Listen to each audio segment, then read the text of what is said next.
Hello বিয়স, আজকে আমি একটা অনেক মজাদার একটা শুটকি তরকারি রেসিপি শেয়ার করব। এখানে আমি শুটকি ধুয়ে রেখে দিয়েছি। তারপরে পেঁয়াজের টুসা, পেঁয়াজ কুচি, রসুন রেখে দিয়েছি।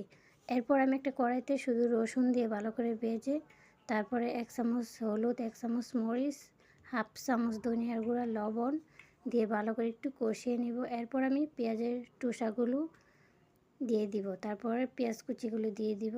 এগুলো ভালো করে একটু কষিয়ে নিব। একটু পানি অ্যাড করে নিব। কিছুক্ষণ কষানোর পর আমি তখন আলুগুলো একটু দিয়ে দিব। আলুগুলো খালসহ দিলে অনেকটা স্বাদ হয়।